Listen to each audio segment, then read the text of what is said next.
A lot of the time in Fable 2, you are traveling with, or you are experiencing the world with what we call companions. Now, sometimes those companions are people that are really woven into the story, a huge amount, and there will be no spoilers here.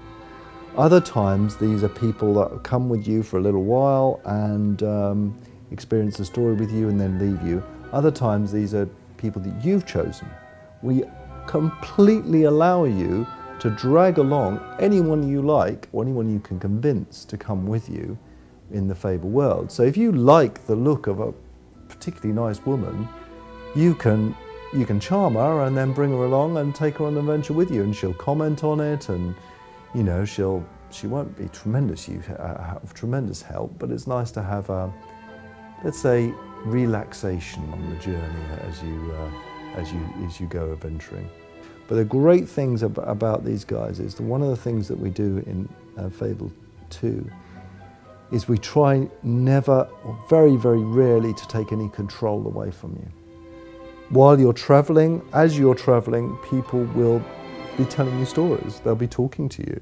They'll be telling you about the region you're in, or about what you're going to do, or telling you, giving you some back history. Now, you can always tell them to stop talking. You've got a whole suite of expressions to tell them to do that. They won't talk in the middle of a fight or anything like that. You know, they're reasonably sensible.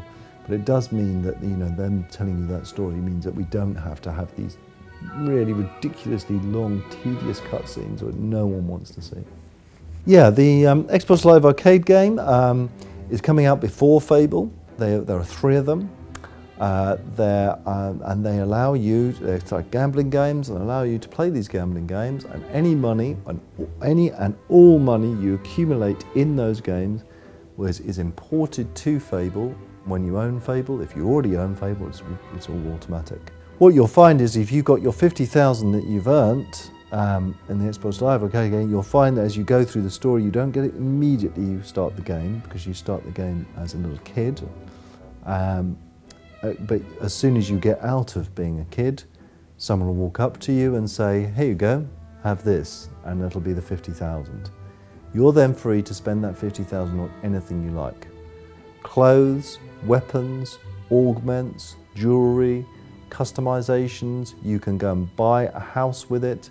You can decorate that house and customize that house. You can then speculate and sell that house on, make more money on it. You can buy a shop with it. Those are the sort of things that you can spend that money on. We've done something in Fable 2, which is actually turns out to be one of the biggest features of Fable 2. And it's the most simplest one to describe. We've completely detached earning gold from doing quests.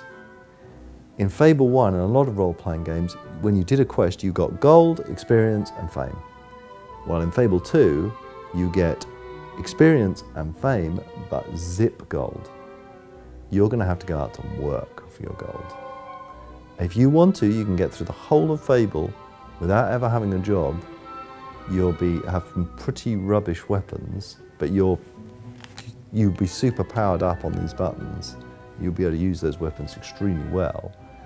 Whereas other people would have spent the time, and it does take time to earn this money, and spend it on the weapons. So a great weapon with great customization on here equals the balance of there. And all of this works. It works fantastically well. So when you say, I don't care if someone earns 100 million, that's how much, if you sum everything up in the Fable world, I think it comes to about 100 million gold that you need to buy everything. I don't care if anyone's there, they won't have any of this stuff.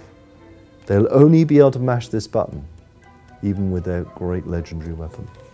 Fable 2, I tell you, it is so completely different. In Fable 2, it's a lot more about sacrifice. How much are you really willing to sacrifice to be a truly good person? And I'm not just talking about money, I'm talking about real sacrifice. So there's going to be many times in this game where I'd love to give you examples, but it would totally spoil the game, where I want you to put this down. It's not doing a cutscene, I want you to put this down and think to yourself, I just can't do it. I just cannot be that good. I just cannot sacrifice all of that. And you know, I want your finger to be hovering over this button thinking about it. In fact, what I truly want at that point is people to save the game and go to bed and then think about what they're going to do, because that is how much the choices and the consequences really play out.